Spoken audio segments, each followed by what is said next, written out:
માં આપણે છંદ સમજીએ છીએ, બરાબર। હવે આપણે એવું કીધું હતું કે છંદને સમજવા સહેલા છે, પણ જો સમજવા ટાઈમે તમે અહીંયા પ્રોપર ધ્યાન આપો તો।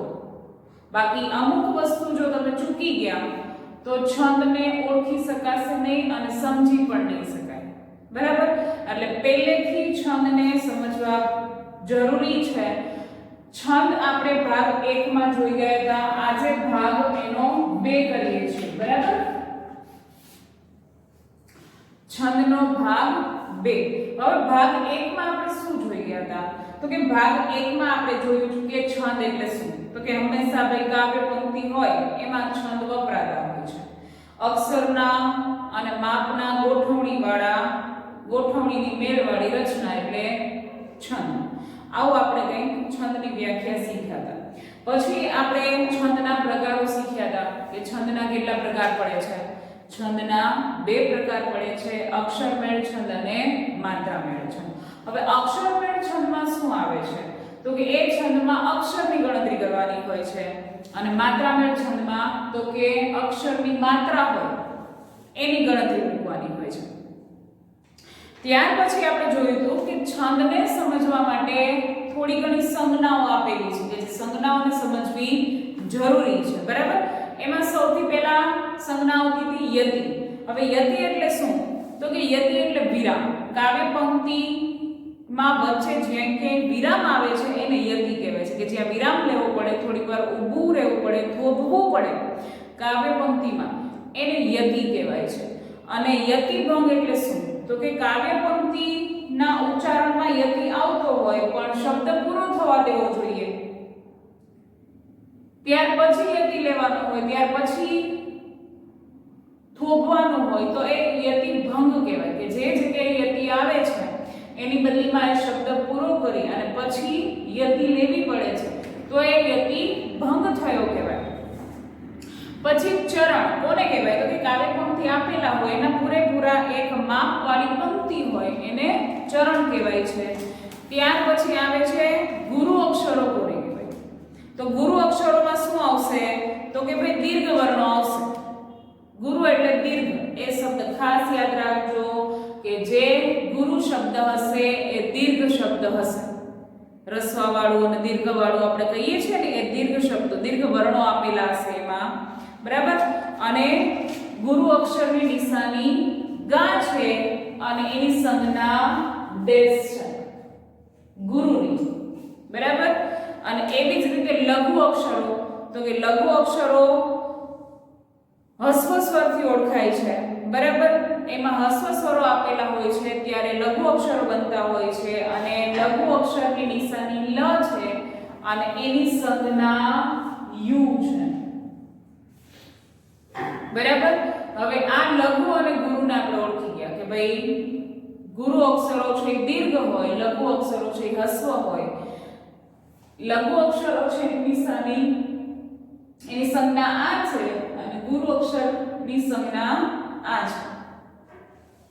હવે ત્યાર પછી ભાગ 1 માં આપણે બધું જોઈ ગયા। ભાગ 2 માં આપણે જોઈએ છે લઘુ અને ગુરુના નિયમ।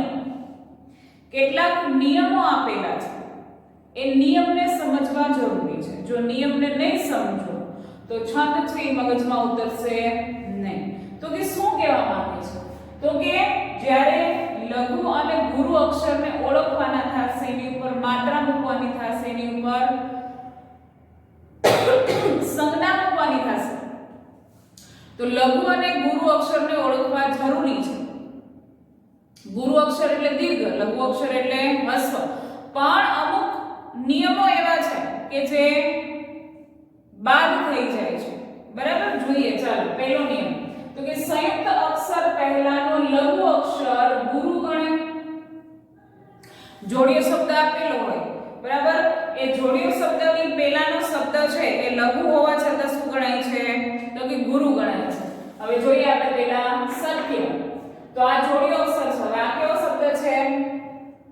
તો કે લઘુ અક્ષર છે, બરાબર, પણ પાછળ જોડિયો શબ્દ આવ્યો છે તો આ શબ્દ સ છે એ શું ગણાશે?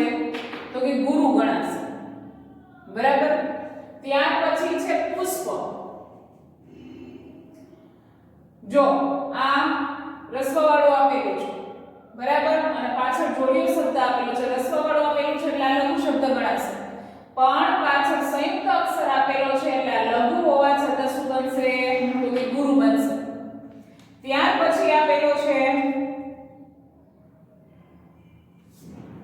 મિસ્પા જો રસ્વવાળી આપેલું છે પાછળ જોડિયો શબ્દ આપેલો છે પણ પાછળ જોડિયો શબ્દ હોવાથી ની છે શું બનશે લઘુ હોવા છતાં ગુરુ બનશે એટલે જે સંયુક્ત અક્ષર આપેલો છે સંયુક્ત અક્ષર પહેલાનો શબ્દ લઘુ હોવા છતાં ગુરુ બનશે આ ખાસ યાદ રાખજો આ ભૂલાય નહીં ત્યાર પછી છે જે અક્ષર પર તીવ્ર અનુસ્વાર આવે તે લઘુ હોવા છતાં ગુરુ ગણાય તીવ્ર અનુસ્વાર બરાબર એ શબ્દ લઘુ હોવા છતાં શું બનશે ગુરુ બનશે હવે પંકજ આ શબ્દ લઘુ હોય પણ છતાંય શું બનશે તો કે ગુરુ બનશે પછી ગંગા તો ગંગા એ પણ શું બનશે ગુરુ બનશે કંઠ ગુરુ બનશે આમાં આ ગુરુ બનશે અહીંયા આ ગુરુ બનશે આ ગુરુ બનશે અને કુંભમાં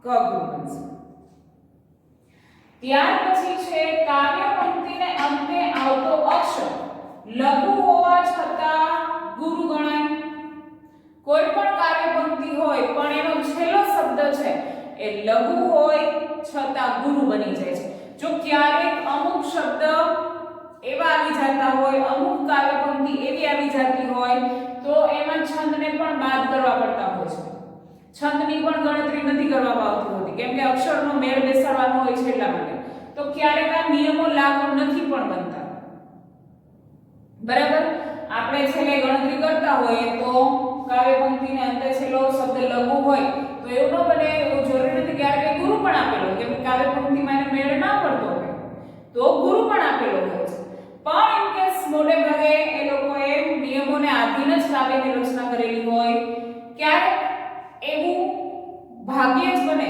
કે છેલ્લો શબ્દ છે એ ગુરુ આપેલો હોય તો કાવ્ય પંક્તિને અંતે આવતો અક્ષર લઘુ હોવા છતાં શું બની જશે ગુરુ જો અહીંયા આપણે કાવ્ય પંક્તિ એવી છે લે ચાખ મીઠું ફળ અહીં આવ બરાબર આ શબ્દ છે એ લઘુ છે પણ કાવ્ય પંક્તિનો છેલ્લો શબ્દ છે છેલ્લો અક્ષર છે એટલે શું બનશે આ ગુરુ બનશે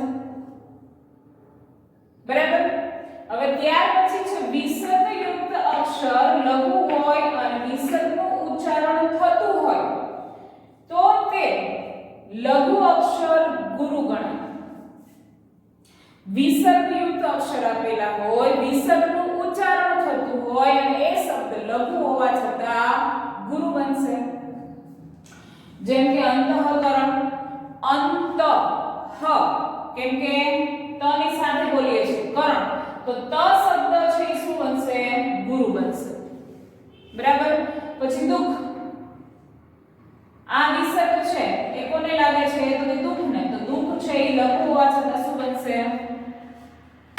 ગુરુ બનશે બરાબર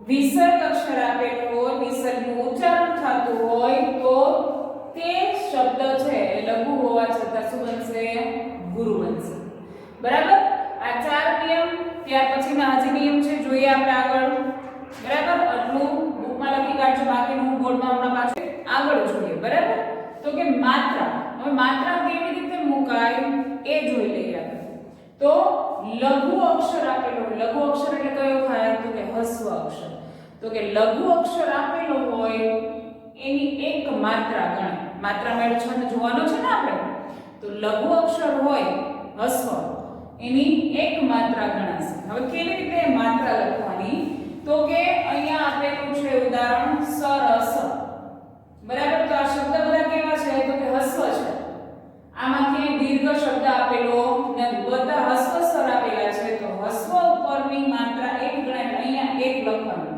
સ હસ્વ છે તો કે લઘુ છે તો એની એક માત્રા ર છે એ તો કે હસ્વ છે લઘુ છે એની એક માત્રા અને સ એની પણ એક માત્રા એટલે આવી રીતે આપણે ઉપર માત્રા મૂકવાની છે માત્રા મળે છંદમાં કાવ્ય પંક્તિ આપેલી હશે એ કાવ્ય પંક્તિમાં એમાં આપણે એક એક અક્ષર ઉપર આવી રીતે માત્રા મૂકવાની છે. માત્રા મેળ છંદ આવશે ને ત્યારે બરાબર. અક્ષર મેળ છંદમાં પણ કરવાનું હશે, માત્રા મેળ છંદમાં પણ કરવાનું હશે. એટલે ગણતરી એવી રીતે કરવાની થશે. હસ્વ અક્ષર લઘુ અક્ષર હોય એની એક માત્રા, તો અહીંયા એક અક્ષરની ઉપર એક લખીશું. ત્યાર પછી આપણે બીજો નિયમ જોઈએ છે ગુરુ એટલે કે દીર્ઘ અક્ષર. દીર્ઘ અક્ષરની એટલે કે ગુરુ અક્ષરની બે માત્રા ગણાશે. ગુરુની કેટલી માત્રા ગણાશે? બે. હવે સંસારી સ કયો શબ્દ આવ્યો? તો કે ગુરુ બરાબર. અનુસ્વાર આપેલો છે એટલા માટે આપણે જે આગળ જોઈ ગયા અનુસ્વાર વાળો શબ્દ આવશે એ લઘુ હોવા છતાં શું બનશે? ગુરુ. એટલે એની કેટલી માત્રા છે? તો કે બે માત્રા. પછી સા શબ્દ કેવો આવે છે? તો કે ગુરુ આવે છે એટલા માટે એની પણ બે માત્રા. રી શબ્દ તો કે દીર્ઘ આવે છે એની પણ બે માત્રા. બરાબર. એટલે ગુરુ શબ્દ અક્ષર હશે એની બે માત્રા મુકાશે. ત્યાર પછી છે લંબાયેલા પ્લુત સ્વરની ત્રણ માત્રા. પ્લુત સ્વર એટલે કે વધારે અને એક જ અક્ષર છે આપણા માટે ઓમ. બરાબર કે જે આપણે લંબાવીને બોલીએ છીએ ઓમ. બાકીના જે શબ્દ બોલાય છે અક્ષર બોલાય છે એના કરતા ઓમ અક્ષર છે એ વધારે લંબાવીને બોલવો પડે છે. એટલે પ્લુત શબ્દ આપેલો છે, પ્લુત સ્વર આપેલો છે એની ત્રણ માત્રા ગણાશે. તો અહીંયા કેટલી ગણાય છે? આ ભાગ્યે જ આવશે, નથી જ આવતા આપણે પણ વચ્ચે ક્યારેક કદાચ ને કે ઓમ શબ્દ આવી જાય તો એની ત્રણ માત્રા મૂકવાની રહેશે. આ એક જ અક્ષર છે બરાબર. એટલે એની ત્રણ માત્રા આવશે. આપણા માટે લઘુ ની કેટલી માત્રા મુકાય, ગુરુ ની કેટલી માત્રા મુકાય એ જરૂરી છે. તો કે લઘુ અક્ષર હોય એની એક માત્રા, ગુરુ અક્ષર હોય એની બે માત્રા મુકાય છે. ત્યાર પછી ખોડા અક્ષરની એક માત્રા મુકાય છે. ખોડો અક્ષર એટલે કે અડધો અક્ષર હોય એની કેટલી માત્રા મુકાય? તો કે એક. હવે અહીંયા સાક્ષાત આપેલું છે તો સા છે એ અક્ષર ગુરુ છે તો એની બે માત્રા. શા છે એ પણ ગુરુ છે, બે માત્રા. ત શબ્દ છે ખોડો છે, અડધો છે એટલે એની એક માત્રા આવશે. બરાબર. સા છે એ ગુરુ અક્ષર છે, શા છે એ પણ ગુરુ છે અને ત છે એ કેવો છે? તો કે લઘુ અક્ષર છે એટલે એની એક માત્રા આવશે.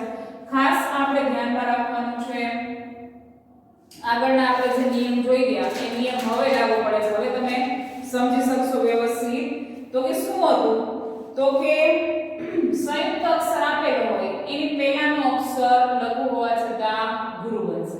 આપણે જોયું હતું સત્ય. આ લઘુ હોવા છતાં અહીં કેટલી માત્રા મુકાશે? બે. શું કામે? તો કે પાછળ જોડિયો શબ્દ આવ્યો છે એટલા માટે.